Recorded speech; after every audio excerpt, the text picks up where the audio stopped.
why a conversation on sales compensation? Certainly for many organizations, it is their biggest expense. So it's really important for finance leaders not only to understand the topic, its variations and forms and implications to ensure appropriate accounting, but it really can be used as a strategic asset to drive sales and revenues if it's just deployed opportunistically.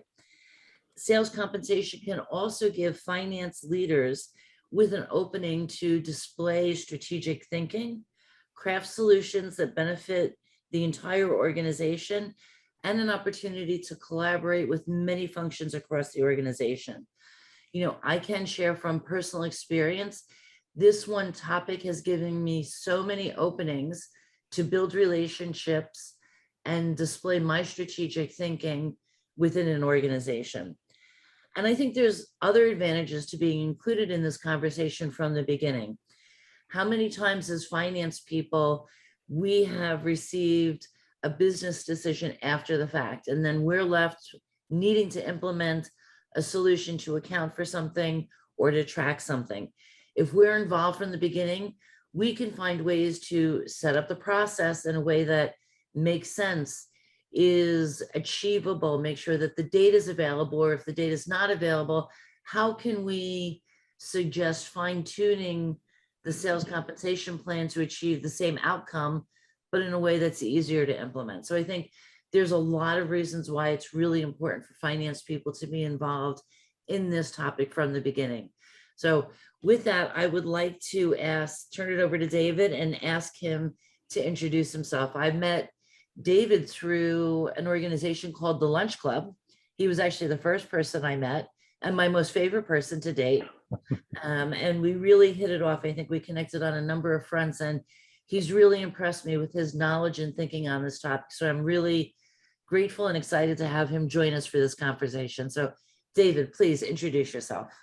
Thank you, Erin. Hi, my name is Dave Wallace, and I'm with a company called Techxo, but I've been in the sales and marketing business for 30 or 40 years now. The better part of that, putting together sales organizations and marketing organizations and putting structure to it. I joined Techxo very recently, and what Techxo is a company that provides on-demand executive leadership for small and mid-sized companies. They started out providing CFOs and have since expanded to chief revenue officers, chief sales officers, CMOs, CITOs, CIOs, and CHROs, human resources. Their idea is to offer great talent and make it easy and economical to access that talent. So thank you for introducing yourself, David. For me, I am a CFO of 20 some odd years. I won't date myself too much. I've primarily been focused on financial service firms, asset management, wealth management, investment management, brokerage, and so forth. I've worked across a variety of business models in both project and line roles. And with that, before we jump into the conversation on sales compensation, I thought I'd start with a few icebreaker questions. So David, can you share with us what your favorite podcast is, or streaming show, or other movie at the moment? I tend not to listen to too many podcasts. I mean, through my kids, I've been turned on to casts such as Pod Save America, which is an interesting take on the U.S. political scene, mostly from the very far left. But I don't follow podcasts that much. What about your favorite movie or show or TV show at the moment? Do you have one? Movies, I enjoy any action adventure type flick. So have you seen the new James Bond movie then? I did. I just saw that recently. I found that it was a kind of a throwback to the earlier James Bonds, where he was getting himself into and out of situations that nobody could imagine. Yep. Whereas the earlier Daniel Craig movies were a bit more realistic in the way that they were presented. This one's a little bit further out there.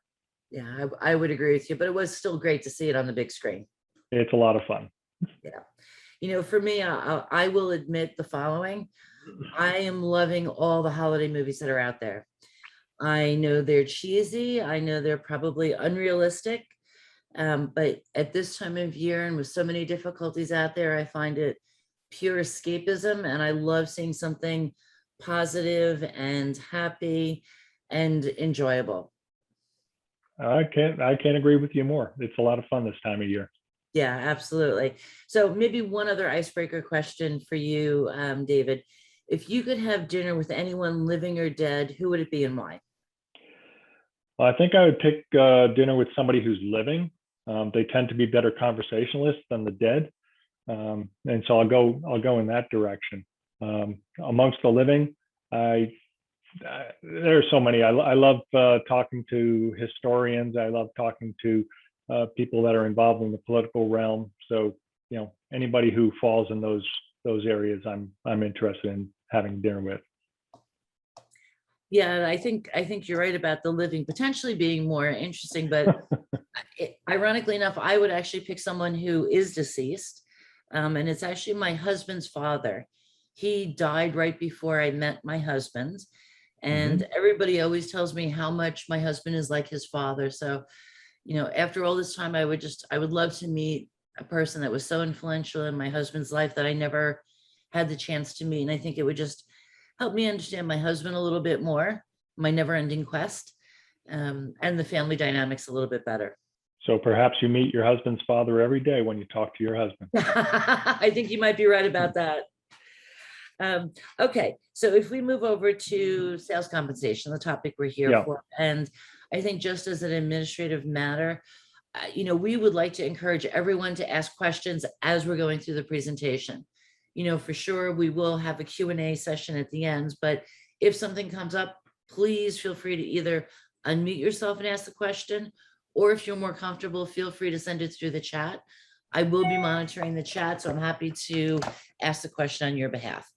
And with that, David, I'm going to turn it over to you. Thank you. So one quick question for you, Erin. Will these slides be made available to the audience at some point? Great question. And yes, we will send out the presentation to the audience members once the event is wrapped up. Okay, great. So I'll skip over these first few slides. You kind of have an idea what I know and what my company does. And let's just jump right into the sales comp area. Pieces that we'll cover this evening are, how do you build the plan? What are the different parts of the plan? How do we explain those? And then I'll summarize it. So if we take a look at the key questions that you would have about your compensation plan that you need to be able to answer, first, does it support your company and your sales strategies? Your sales comp plan needs to really support where you need to go as a company. The sales team is very important to the company's growth, the company's direction. They're the ones that are driving the revenue. And so does it provide the right incentives for your sales team to drive that revenue that you want? And does the sales team buy into it? Are the commissions that you're paying and the base salary that you're paying, is it competitive in the marketplace? Or are your salespeople looking at some of your competitors as other places that they might prefer to work because they can be paid more? And then finally, you want to take a look at that comp plan and ask, does it protect your interests as a company? It's not all about the sales rep, it's about you as well and making sure that you're protected.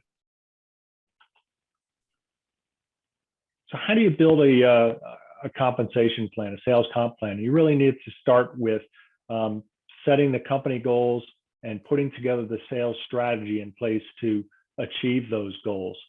Once you've identified that and put that into place, and that's an iterative process going back and forth, setting goals and developing the strategy, then you can start to build your sales commission plan.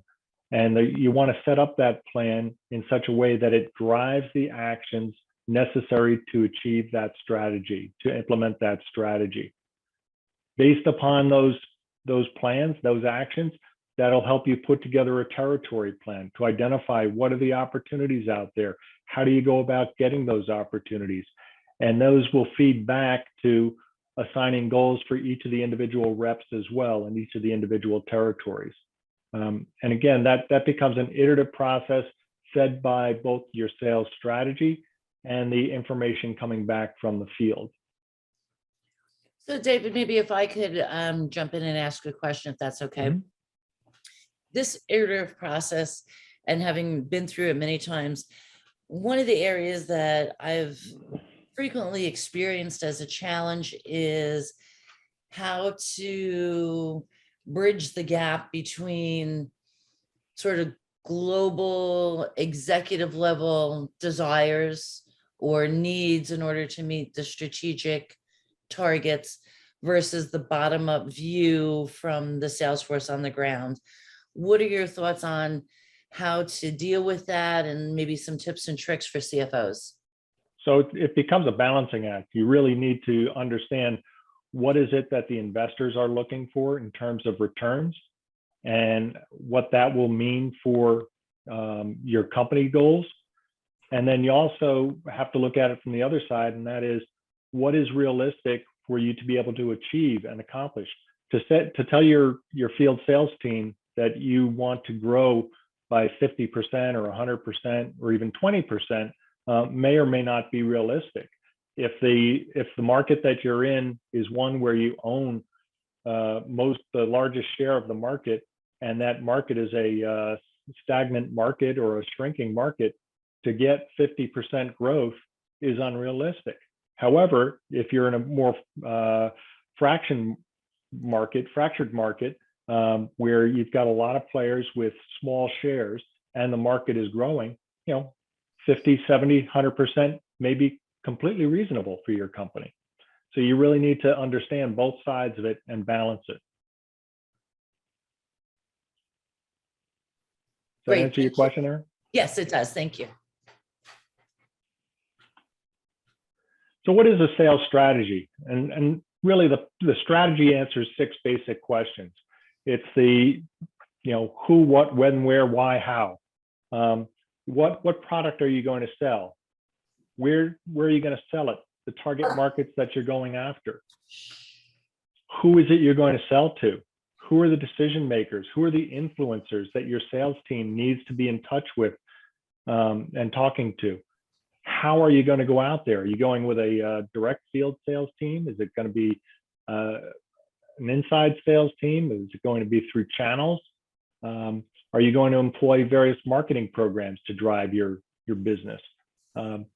When will you be in touch with your customers? What are the pain points that you're looking to alleviate with your product or solution? And then finally, why should your customers buy from you and buy your product from you or your service? What is the value proposition? And what competitive advantage do you offer relative to other players in the market? So you've got to put together a strategy that addresses these 6 questions, and then you can move on to putting together your plans. So once you've got, David, in setting that sales strategy, where have you seen success with the CFO involved? Like, what role does the CFO play that you found to be very helpful, and how can we best as senior finance people go about playing that role? I think the CFO plays very well by providing information on what has succeeded in the past, what you've achieved in the past. Okay.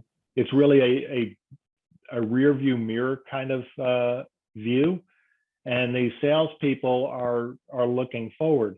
So you need to be able to use that rear view mirror to understand which of my salespeople are sandbagging it and which are overly aggressive, and make sure that the sales leadership understands that as well, and you come up to a balance there. Great, got it. Thank you. So once you've identified your strategy and set your goals, now you can go through the sales planning process that says, okay, how am I going to achieve what I've put in place? I put together a company-wide plan. Then I break that down into various territories, and those might be geographic territories or national account type territories. Within each of the territories, break out the customers, and at each level, you're setting those goals for each of those levels. So you start out at the company level, then each territory gets their goals. Within those territories, you might assign the goals, various goals to different customers. And within those customers, you're breaking it out into individual products that you're going to sell. What's the product mix that I've got going out there? And that will determine what your revenue and volume will be over the course of the year. But it's not enough simply to parse out the goals. You also need to put the plans in place. What actions do I need to take in order for these to be realized? Not only what actions do I need to take, but who's going to be responsible for them? What's going to be the timing of those actions and the timing of the sales that will result from those? How can I measure whether I'm succeeding or if I'm falling behind? So I need to put metrics in place. So you put together a complete plan that identifies the goals, who has responsibilities for them, where they're going to come from, how are you going, what steps do you need to take, and how are you going to measure whether or not you're on a path?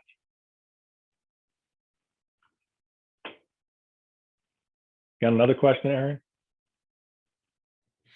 How did you know that, David?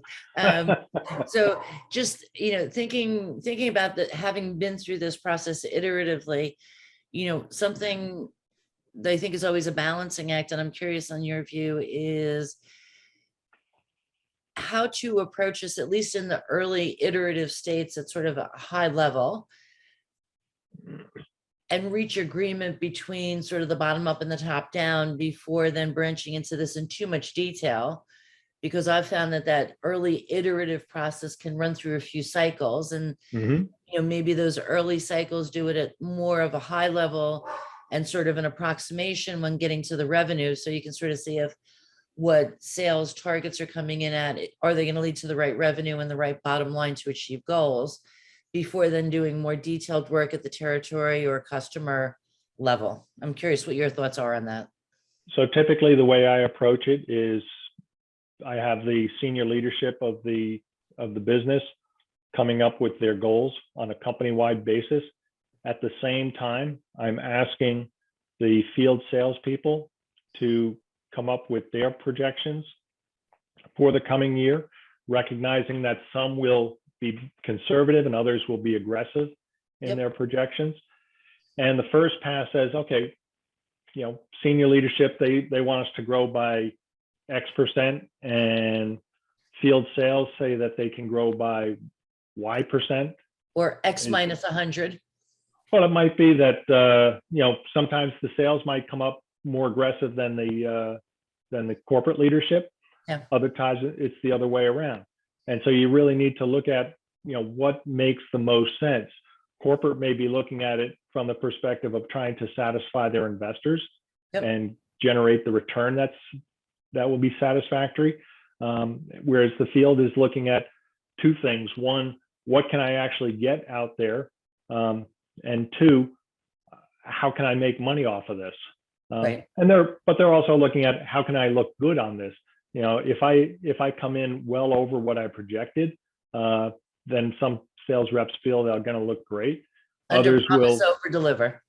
Yeah, others will look at it as, I want to look good now and have everybody behind my back and get the resources I need. So I'm going to give them a very aggressive number.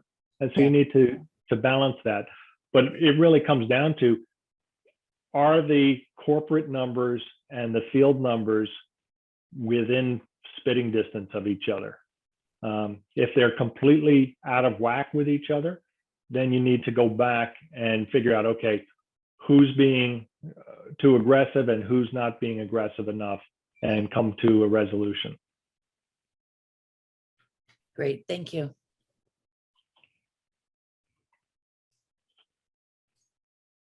So once you have the plans in place, you want to say, people ask, do comp plans really drive specific selling behaviors? And CSO Insights had done a study on this a couple of years back, and they came up with a resounding yes. About 2/3 of the respondents felt that it consistently or generally drives the selling behavior that's necessary to succeed. Another 16% said, not so much. And then 15% were like, I have no clue. I don't measure it. Doesn't mean that it's not driving behavior, but they just don't know. I tend to fall on the side that you can drive behavior with the right incentive plans, and that those who are not seeing the behavior being affected by the comp plans most likely do not have the right comp plans in place. Yeah.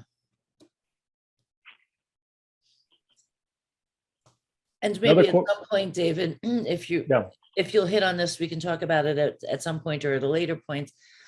Aside from driving revenue, which is certainly super important, especially as CFOs, what's your view on compensation driving culture change? Because I think that maybe is a little bit harder to measure, but can be equally as important as revenue drivers.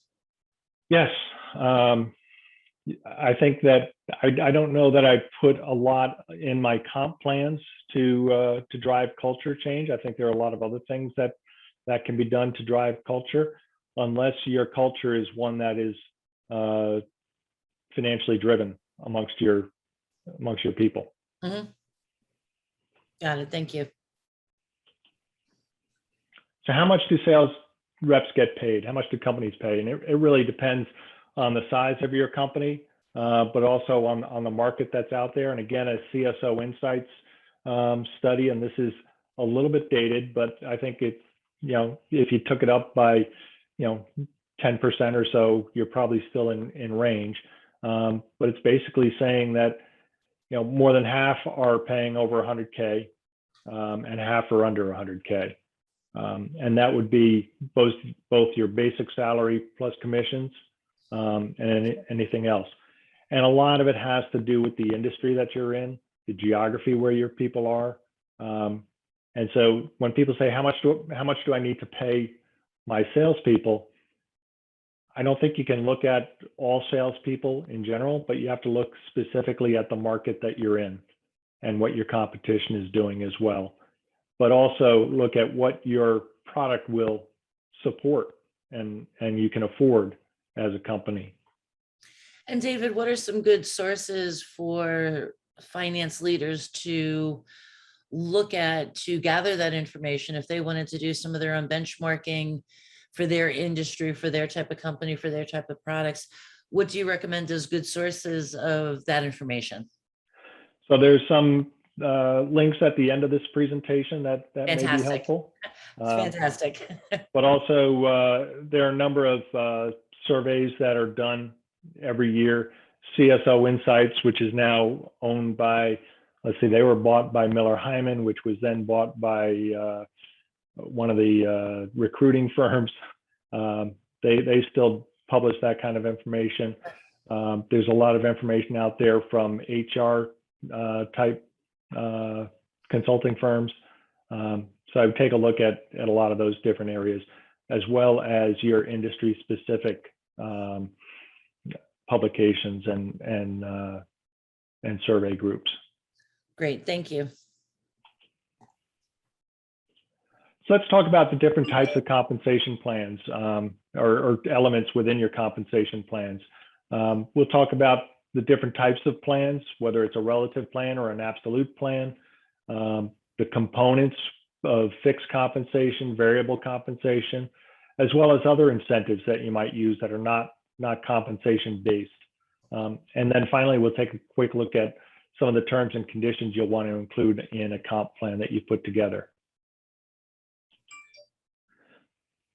So when you talk about comp plans, there are two main types of comp plans, compensation plans to consider.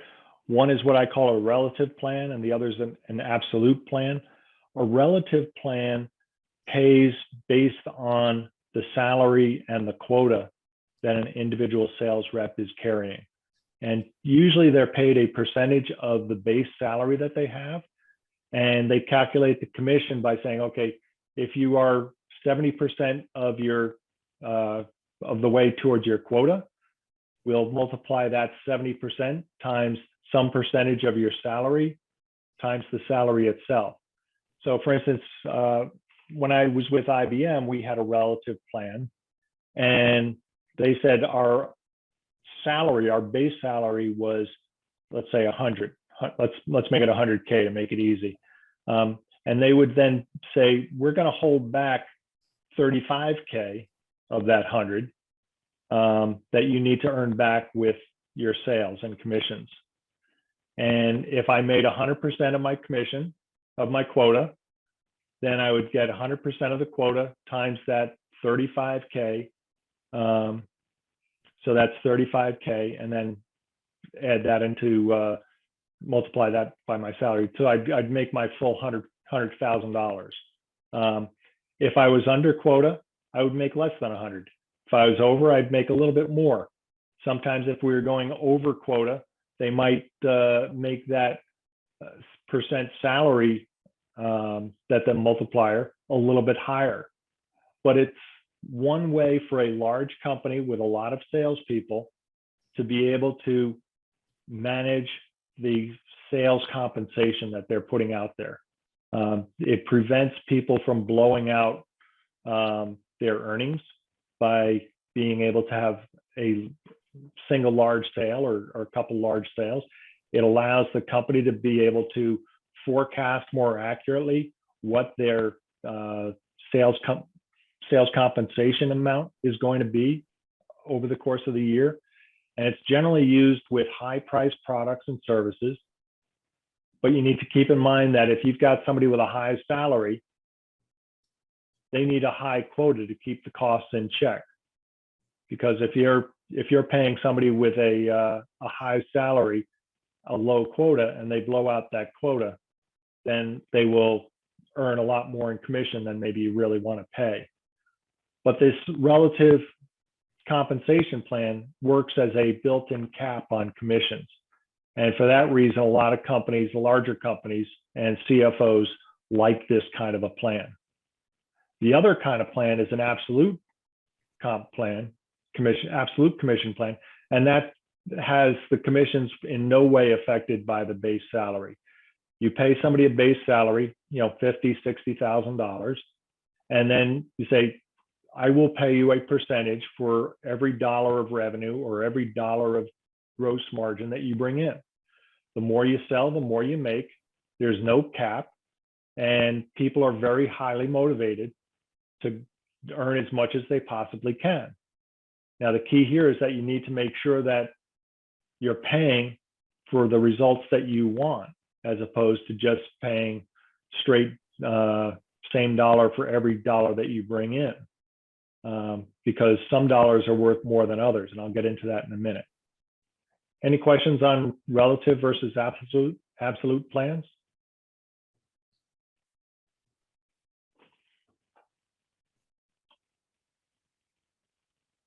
Okay, so one of the first pieces that's a part of a comp plan is your base salary, is your fixed compensation. That can be a base salary. It can also be done as a draw against commission.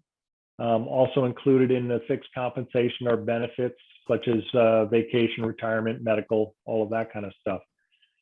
A lot of people ask me, why would I pay a draw against commission? And the reason that you do that is to smooth out a sales rep's earnings over the course of a year. If you've got seasonality, you might pay a draw for those low seasons. If you've got a new hire into a new, or somebody moving into a new territory that's a virgin territory, you might pay a draw to help maintain their income while they get up to speed. A lot of times when you put a draw in place, you might want to put some time limits on it. Say, I will pay a draw for 6 months or 12 months. After that, you should be up to speed.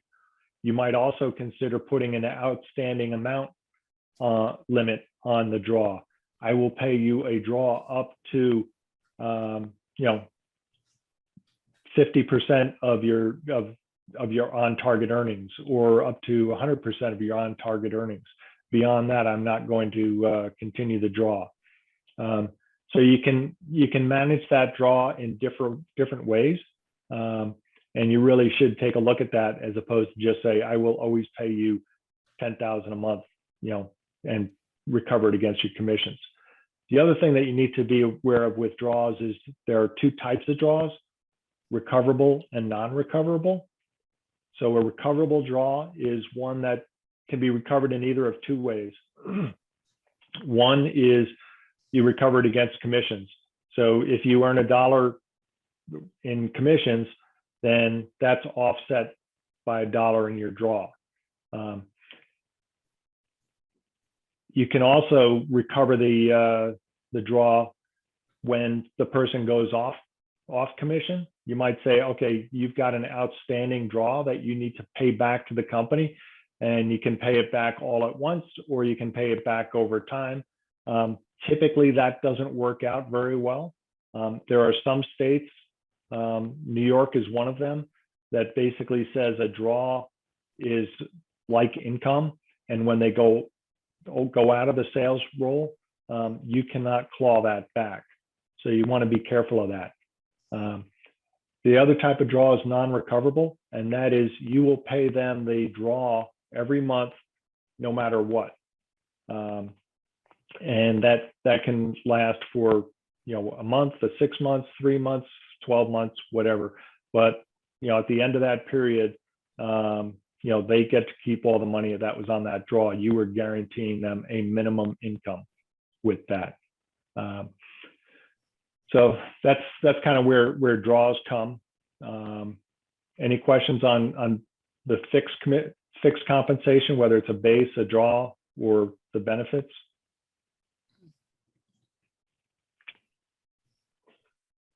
And David, you're looking at these two items separate from other situations where sometimes salespeople come in and they get forgivable loans, if you will. A forgivable loan is basically like a draw. Okay, so you're okay, got it. Yeah.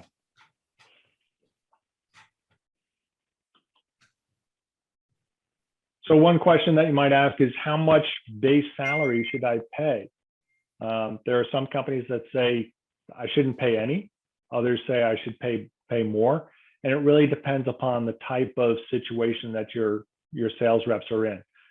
If you're paying 100% of variable compensation, so no base salary at all, then I would expect that salesperson to be spending all their time selling. It's typically a very transactional type of sale, very commoditized type of sale. They have a very high commission payout rate, and the sales cycle tends to be fairly quick and short. On the other end, a higher base deals with fairly complex sales. The commission payout rate is lower because you're paying them more in a base salary, but they also assume for that base salary many non-selling activities, whether it's administrative, collections, customer service, training, things like that. So if you're going to pay them a base, make sure you get some value for it, that they do some other things. But at the same time, with a base and a lower commission payout rate, if you're dealing with commodities transactions, it's not going to be as motivating for the sales rep than if you pay them a higher commission rate and lower the base. And David, across this spectrum, certainly some sales processes, there's so many different sales processes. Some can happen very quickly and there can be frequent turnover. Some can take a long time, 6 months, a year, year and a half to build the client relationship, sell the product. Do you have a sense at where this shift from 100% variable to the mix, how it shifts according to the time frame? Like if it's, say, a 6-month sale, is it somewhere in like this middle column that you have, or at what point does it shift more to the higher base and less variable? Well, the high variable will tend to be very short sales cycles. That can be, a sale might take hours or a couple days or even even a month, but not much past that. Okay, got It's it. a very commodity type transaction, very fast transaction. At the higher end, you can have sales that can take 12, 18, 24 months or longer. Yeah. The sale is very complex, a lot of moving parts. They tend to be very high value sales. So you might be talking, millions of dollars in a single sale. And your sales rep is not going to be able to survive that 18 months without income. Sure. And so you pay them a base to hold them through that. But they should also be compensated for when they do bring in that business, because they are working it actively. Yeah. Does that answer your question, Erin? Yeah, thanks. So what are the pieces that go into the variable compensation? Commissions, as I mentioned, they can be a percentage of your revenue or your gross margin.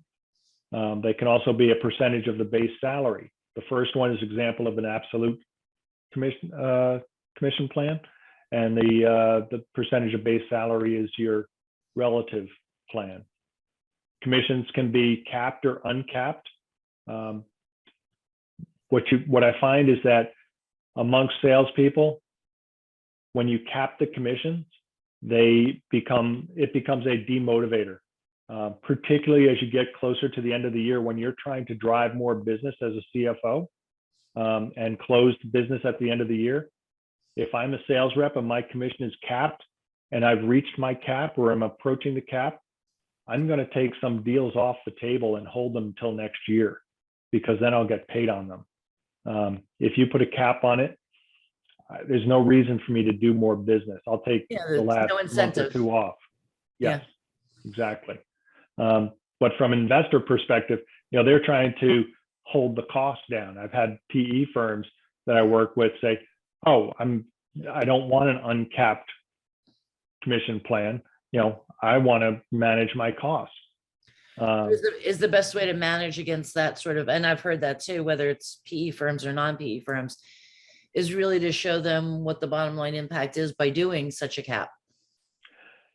Or by not doing such a cap. Right. The variations, right. Both ways. Yeah, absolutely. Yeah, you want to definitely show, what's going to happen if we've got sales reps that are approaching the cap. Then they might say, well, we'll just make the cap so large that they're not going to reach it, but we've got it in place. Well, my point is, what's the point of that? Right. Same theory, same problem. Exactly. But David, isn't it you're trying to motivate the behaviors of your sales team? So, when you use the example of the PE saying, "Hey, I want to put a cap because I don't want my expenses to go up."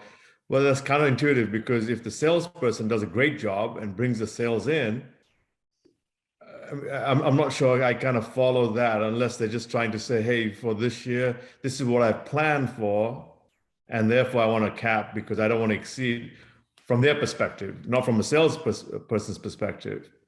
It just you're absolutely, you're right on that second view of that, Nilesh.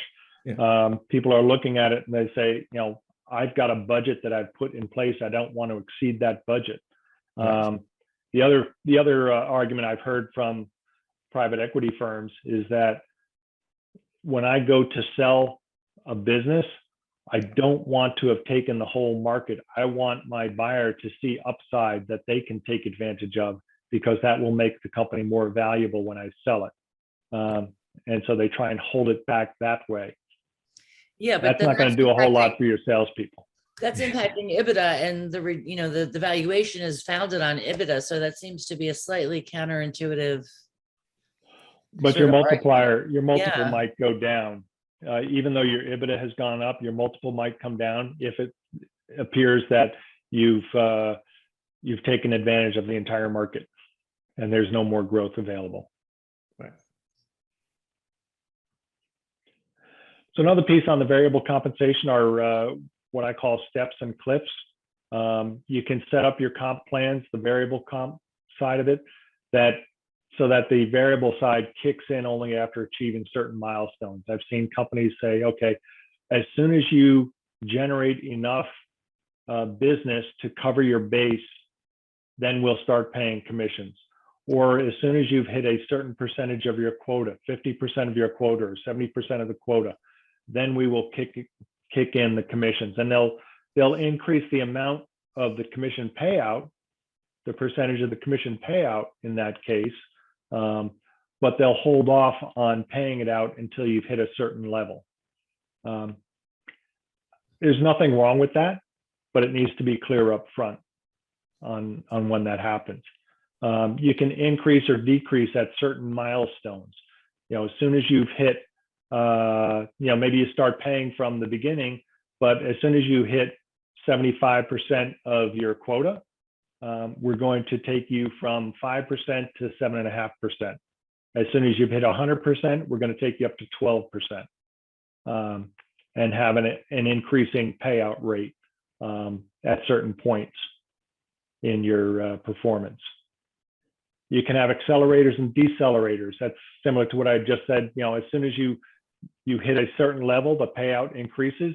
Or counterintuitively, I've seen companies also try and control their costs and say, once you've hit 150%, I'm going to ask you to take your foot off the accelerator, and instead of paying you 25% commissions, I'm going to ratchet it back to 20%, and then when you hit 200%, I'm going to ratchet it back to 15%, because I don't want you to go too fast.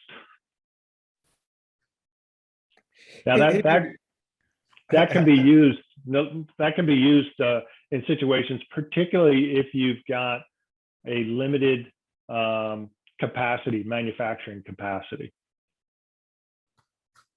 Go ahead, Nilesh. Yeah, sorry, just one quick question. So as you talk about this compensation plans and thought processes, from your experience, do similar companies follow the same kind of programs? So, when you think of the likes of Google and Facebook, for example, isn't it predicated on the fact that, hey, if a organization has a program like X, the other one would be pretty similar to that organization? Otherwise, you have the danger of losing your talent, or you have a churn at a much higher rate if your program isn't aligned. Yes, what I find is that the programs are not completely aligned, because each of the companies will have their own goals and their own strategies for achieving those goals, and they put their comp plans in place to drive those strategies, to drive those actions. But they will have, from company to company, plans that are somewhat similar in terms of the way they are structured, but different goals are set up on it. And the total comp payout, they'll try and get them in line with their competition so that they're not losing sales reps to their competitors. Yeah.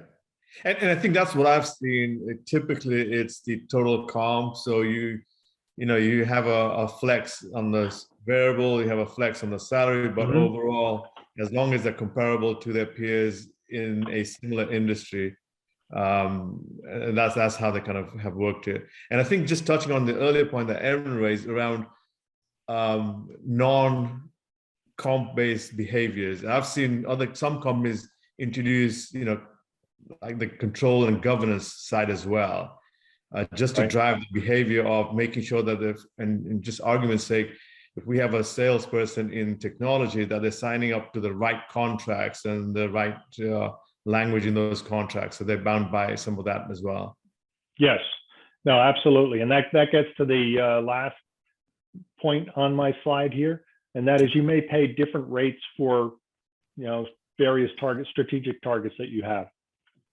If I were to pay 10% for every dollar of revenue that was brought in, then my sales reps would only target customers that they've done business with before, because they're easy to talk to, and they'll only sell products that they've sold before because they know them very well. Right. Well, if I'm going to introduce new products, I might need to offer a different program for those products. Or if I'm going into to land new customers or enter new markets. I'll need to pay differently on those customers and markets to get my sales team's attention and get them to focus in those areas. Salespeople will go with what's easy every single time. Yeah, well, they eat what they kill. Yeah. Yeah, But exactly. I think you raise a great point, because, and I'm sure, Aaron, you've seen this in asset management, where new inflows have a higher weighting than That's actually where I was going to go next, Nilesh. So thank you for bringing it up. Something that I've seen in asset management where it's been a challenge is around flows, where you have salespeople getting paid out on inflows, but not necessarily impacted by the outflows. And something that I've been involved in is working and how to adjust the commission calculation to take into account those outflows or the results for the division, to sort of tie that culture and that division accountability, not just single standalone salespeople results. And I don't know, David, if you've seen something analogous to that in other industries, or is that really a very asset management specific type topic? Well, I've seen it in other industries in that you've got different behaviors that the sales reps will follow because it's the path of least resistance, but that's not necessarily in the interest of the company or the customers. And so you want to put a plan in place that motivates the sales reps to do what's best in the company's interest or in their customers' interest together with the company, not simply what's best in the sales rep's best interest. Could you give an example of that you've seen, maybe just to bring it to life a little bit for people on the call? So I've had. Sorry to throw you on the spot here. Yeah, no. So I've had a number of situations where, customers have, my clients have paid 10% on the dollar because they said, I want my salespeople to go after whatever business they can. They eat what they kill. And for me, all business is good business. And, I asked them, okay, that's wonderful. Do you have all the customers that you need, or are you trying to grow your customer set? And, they almost everyone to a T has said, I need to grow my customer set. I don't have enough of the market yet. I'm a small player. Said, well, if you pay the same for every dollar, they'll go after whatever customers are easy to get, but not necessarily the customers that you want. Some customers are not worth having as a customer. Maybe they're too expensive to be your customer. So you don't want to go after those particular prospects. Are there markets that you want to go into? Yes, I'm looking to expand from, I had one trucking company, they were doing a lot of routes that were close to their hubs, and they wanted to do more routes that went between their hubs. So carrying from one hub to another. Said, and how's that working out for you? Well, our guys keep going after the same customers that are centered around the hubs that we've got in place. Said, do you pay them any differently if they are able to move product from one hub to another? No, it's all the same. Well, there you go. There you go.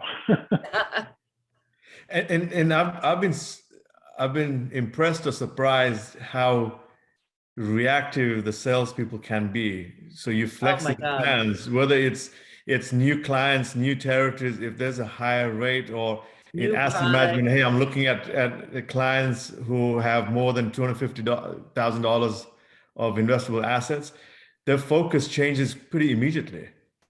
Yes. They are what I've always referred to as sales plan lawyers. As soon as the sales plan come out, they look at it and say, how can I make the most money off of this plan? Yeah. So maybe another question for you, David, and maybe this is something that I saw in particular in wealth management, where there needed to be a very conscious thought in the comp plan to not inappropriately encourage proprietary product sales if you were in a fiduciary capacity, because that could be seen by the regulators of trying to drive business inappropriately, not necessarily for the best interest of the client. what are your thoughts on that? And is that something that you've seen in other industries, or again, is that very specific to private wealth and fiduciary situations? No, that I think that is very heavy into the wealth management area. Yeah. But that's a situation where, okay, let's say if your proprietary products are paying a 3% commission, and products that you bring in from the others are paying the sales reps 1.5%. Of course, they're going to go with the proprietary products. Now, the company may not recognize it as such. They may say, okay, we are going to pay the commission less the expense associated with that the firm incurs. And if you're selling a proprietary product, guess what? There's no expense incurred with that. If you're selling somebody else's product, we have to pay a 0.5% revenue share, right? And so all of a sudden, the sales rep is seeing that 3% go down to 1.5%, and he's like, well, I'm not going to sell that. And now you're in violation of the SEC regulations. Yeah. Any impact that you can see coming up from DOL that will have an impact on compensation plans? Sorry again to throw you on the spot. Yeah, I've not seen anything that's been coming out. Okay. I think for the most part, sales reps are fairly well paid. At those areas where they are not, where they're down closer to the minimum wage, then yeah, DOL will come in and say you need to get them to a minimum wage. And you'll see that in 100% variable compensation situations, or in draw situations where you have, like the state of New York has done and said, you cannot claw that draw back because that's a base compensation. So right now, a lot of it's on a state by state basis. Yeah.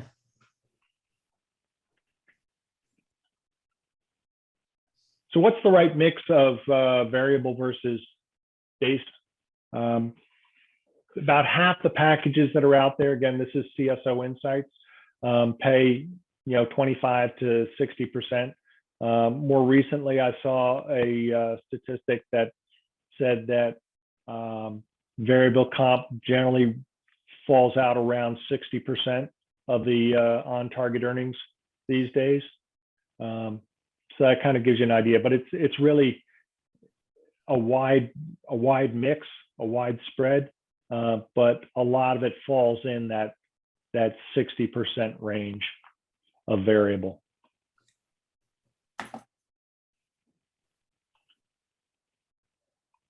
Other incentives that you can put into your comp plans, bonuses. These are one-time payments that are typically associated with a milestone, whether it's landing new accounts, getting a competitive win back, other types of milestones in terms of products might earn a bonus, and bonuses can be anywhere from $50 or $100 to tens of thousands of dollars. It really depends upon the industry and the value of that milestone. Awards and contests are often put in place to stimulate competition within your sales team.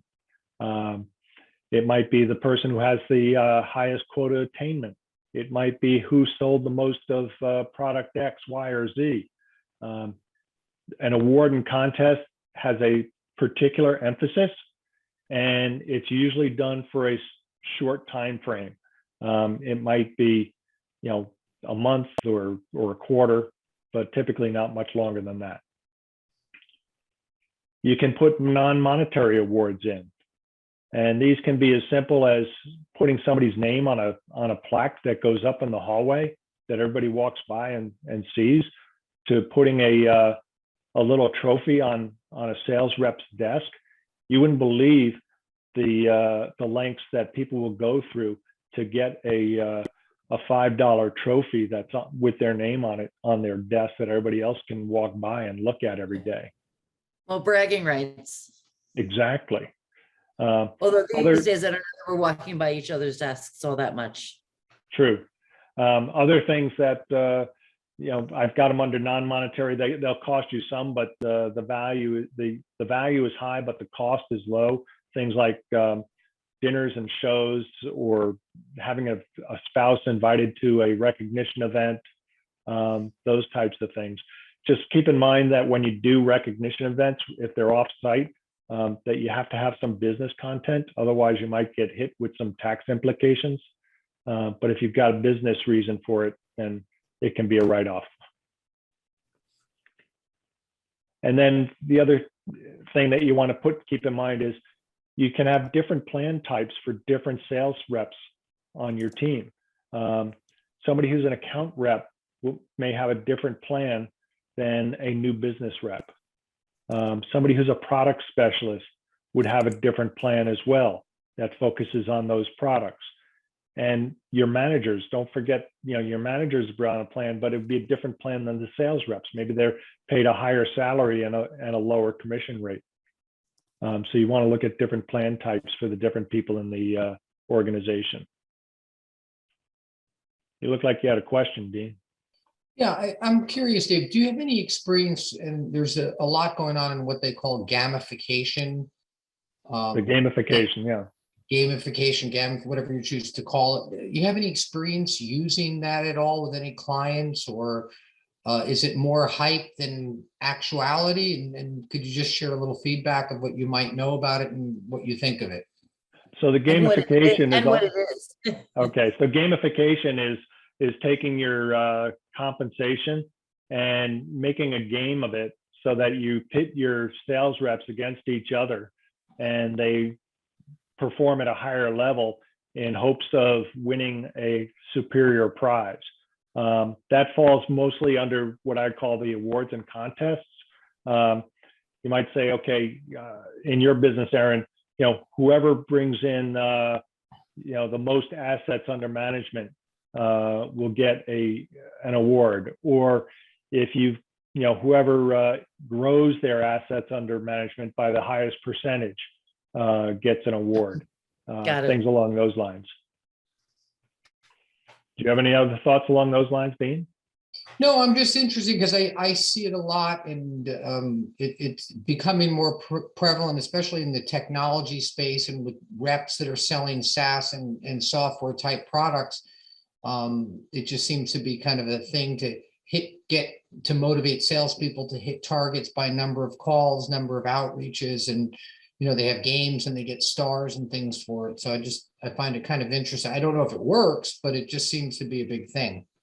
Well, it does work in terms of getting people to do activities that you want. I wouldn't necessarily put it on a results-based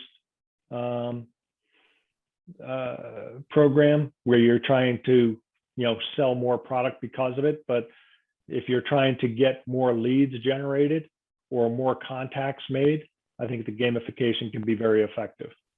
Got it. So how much should you pay out to your sales team as a percentage of revenue? And here it's all over the board. And I saw another piece recently. This one is from CSO Insights again. But it really depends upon your product, upon your industry, upon your particular company.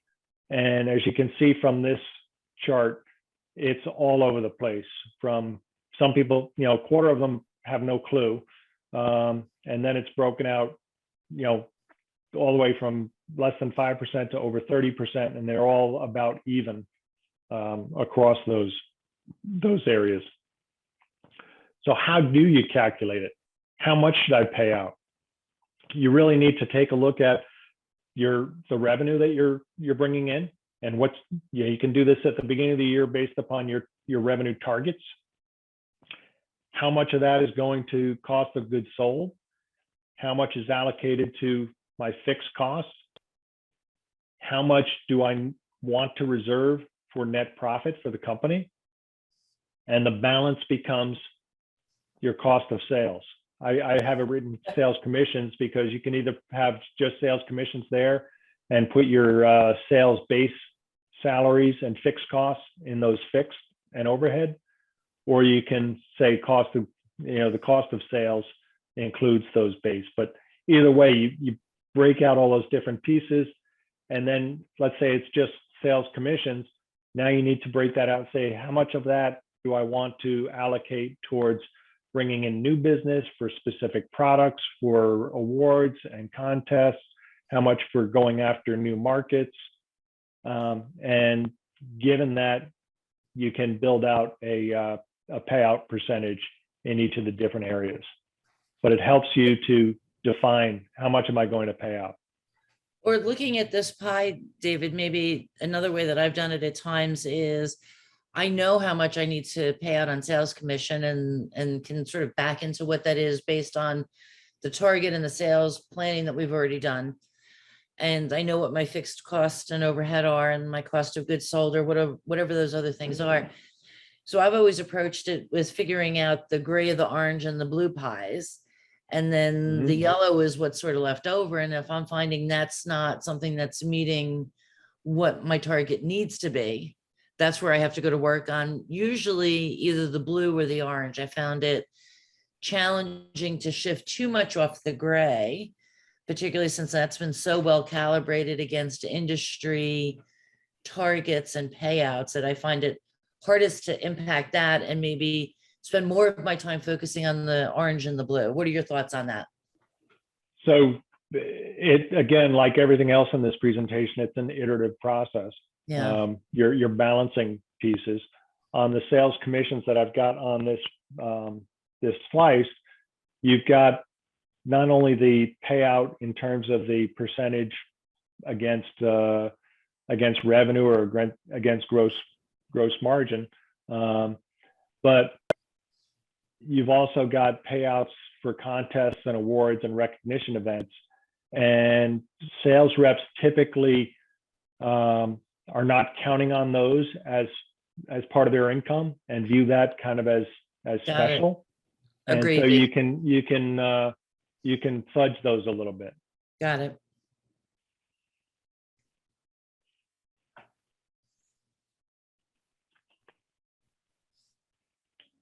The other thing that you need to look at is, as you said, how much can you afford to pay, but also how much do your competitors pay?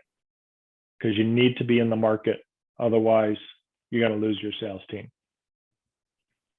Which some people might say, that's okay. I can afford to take my team from 30 reps to 25. Others will say, I can't afford that at all. I need to go from 35 to 45 reps. Right.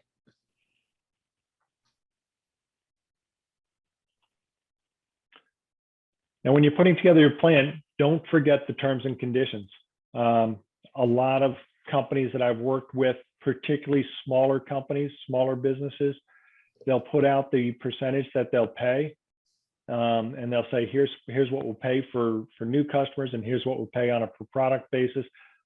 But they don't think about the terms and conditions that go into their comp plan. And they put the group out without all the definitions. Yeah, these are pieces that I feel are really important to have in your plans.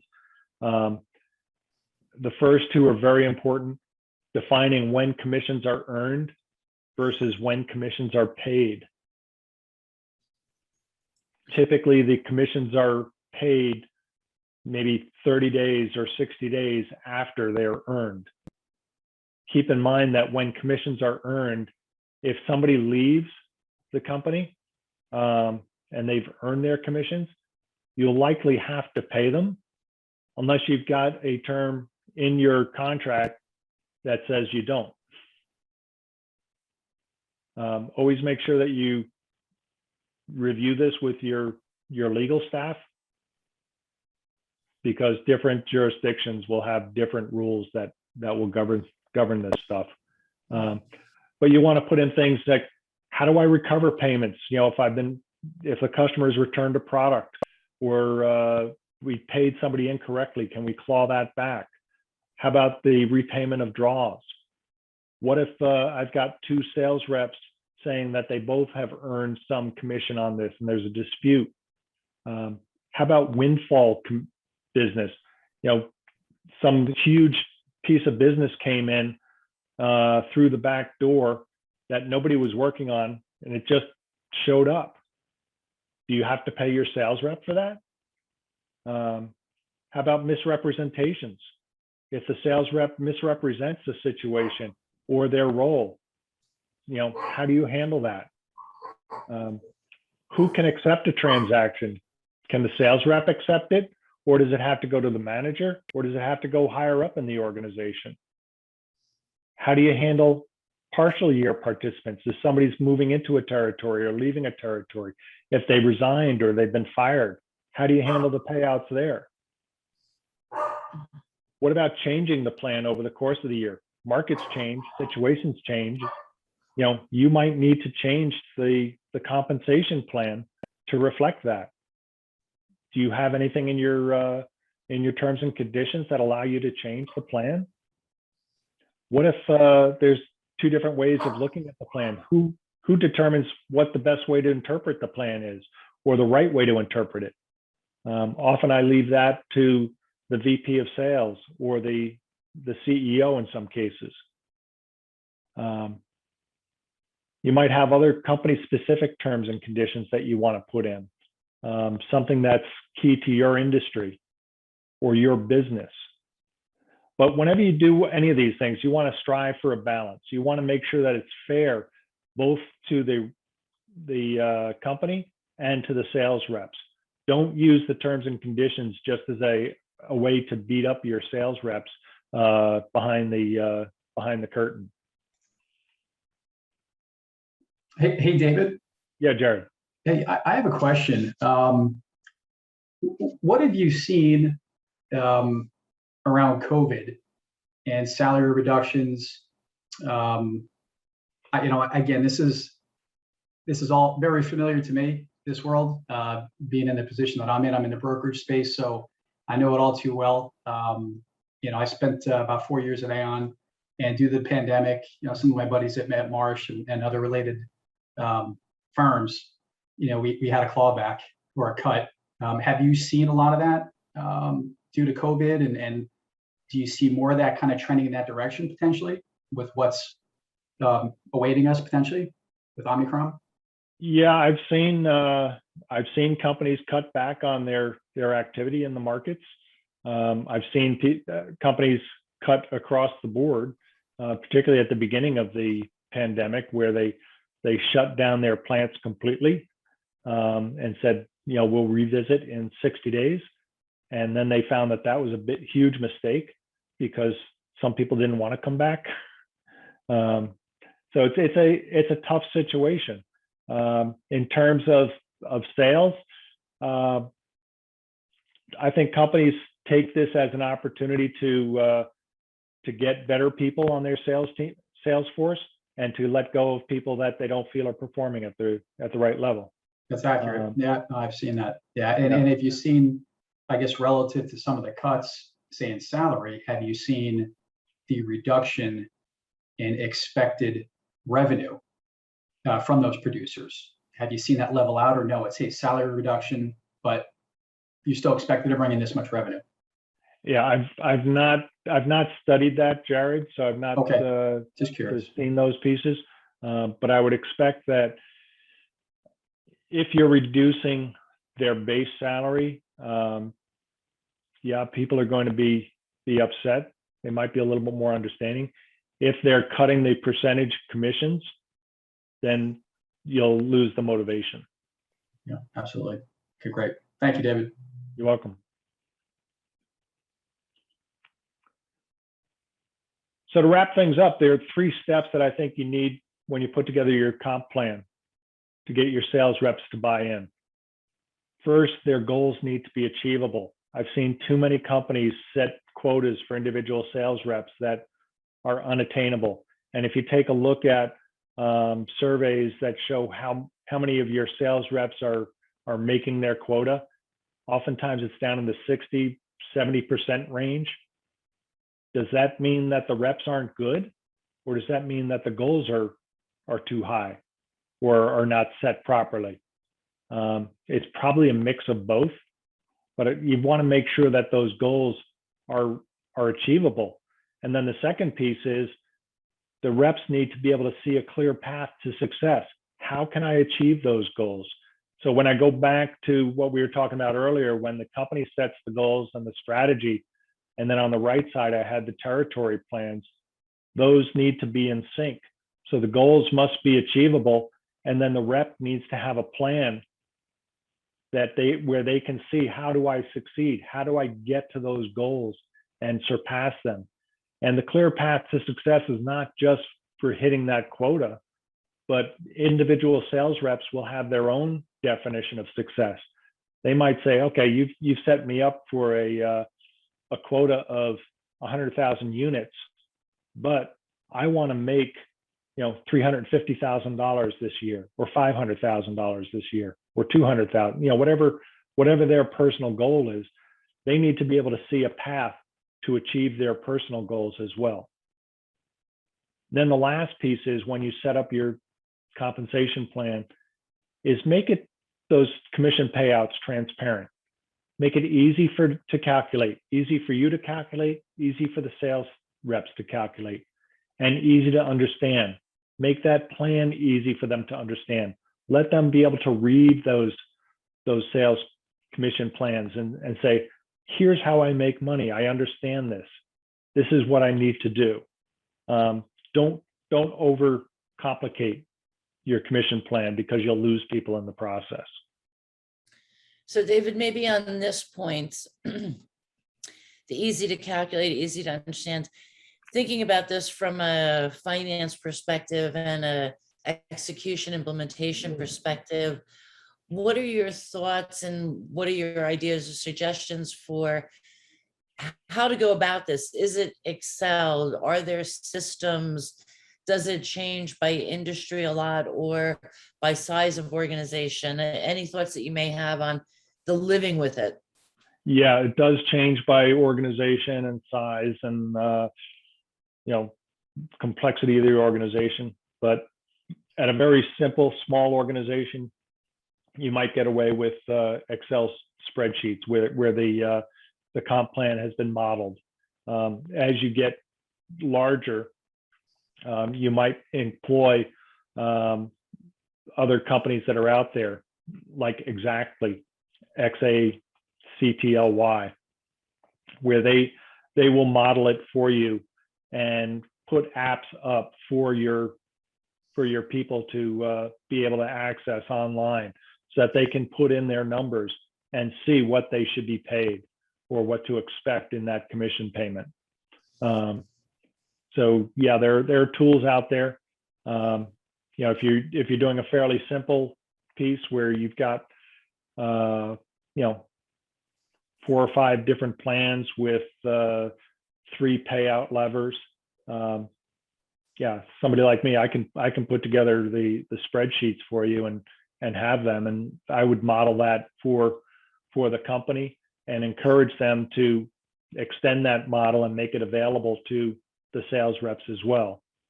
Yeah. So I do have a couple of other questions, but I also recognize I've been asking a lot of questions, and I want. These are the pieces that you'll get to. I mentioned before that here's some resources. Yes. And when you distribute the slides, these are in here. Great, thank you. Then we're up to the part that you want. Well, I want to open it up to everybody to see if anybody would like to ask a question before I ask other questions. Whether you want to send it through chat or you'd like to unmute yourself. Let's give everybody else a moment to ask before I ask anything more.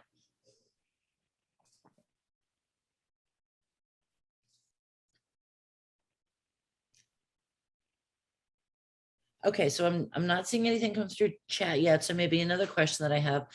I saw James Easterlin lean forward. I thought you were going to come up with a question there, James. Go ahead, Erin. Okay, while I'm asking the question, can you put the resources slide back up? And Carla, just this presentation will be distributed, so you will have direct access to it, but in case you want to take a picture of it before it's sent out.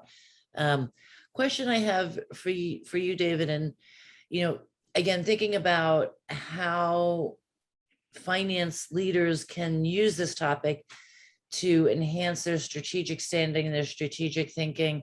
I think you've given us some great information on, how to make a good sales comp plan, where it's important, how it can impact the bottom line.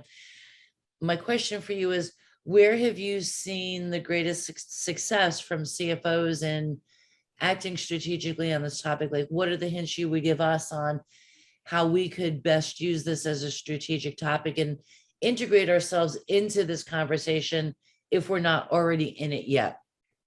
So the best CFOs I've worked with have been involved early.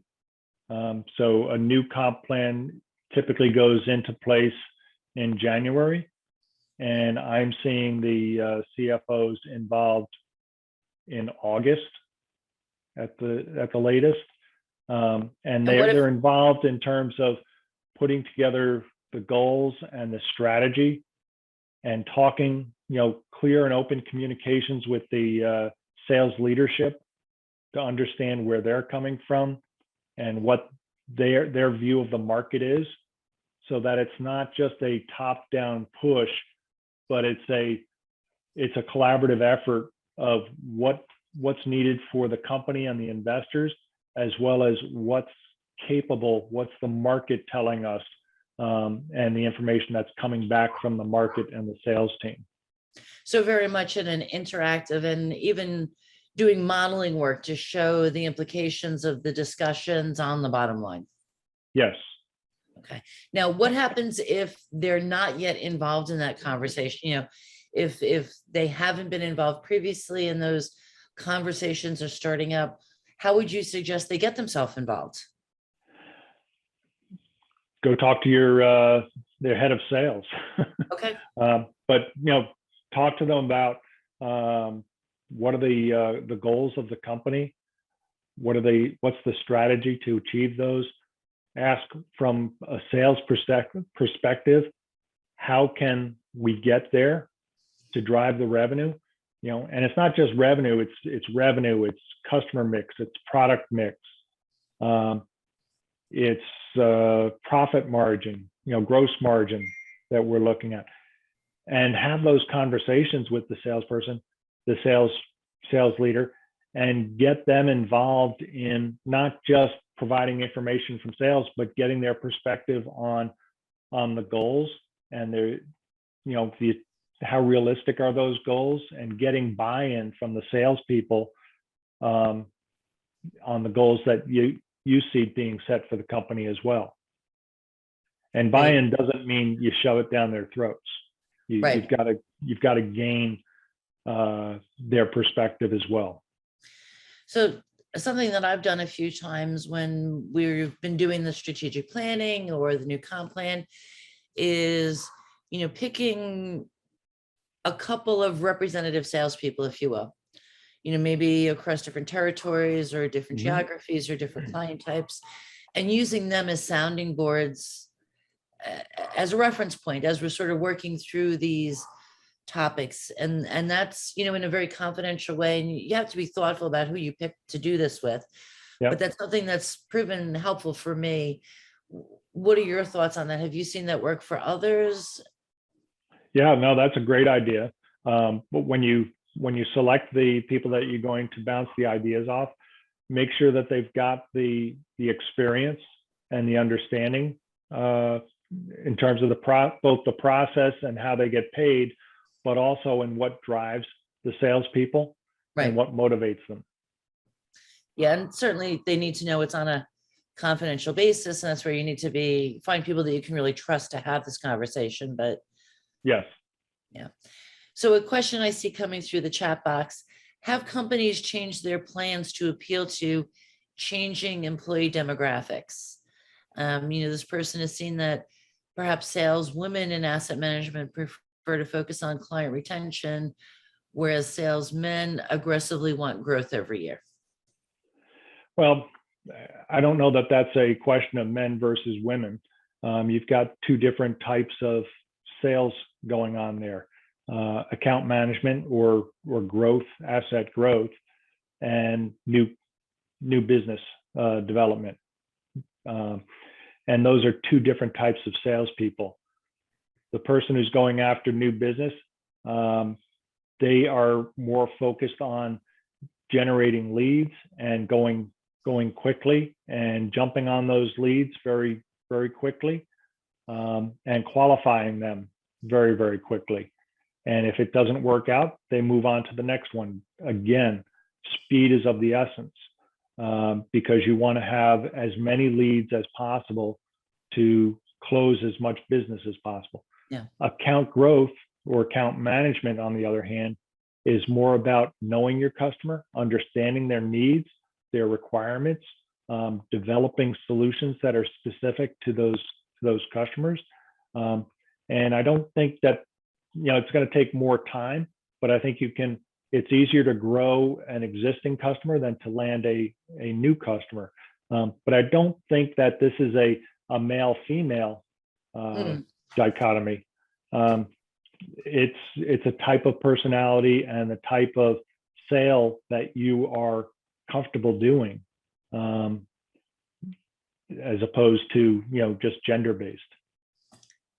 Yeah, no, and I think both are important for every organization, and it's being thoughtful around what's the right mix of each that you need for the business, depending on where you are in your stage of growth or what industry you're in.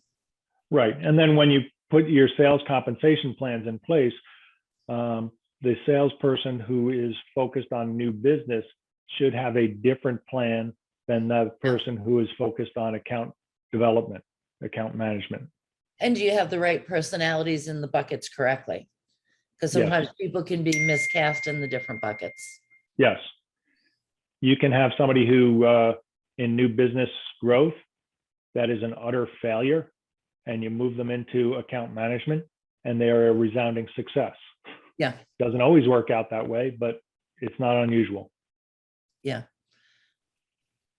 Well, I see that we're running up against time, and I can't believe that we're here already.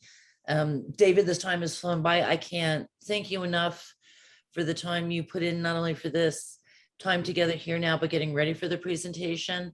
You are someone that is on my speed dial for when I am back in the market and dealing with this topic, as I'm sure I will be.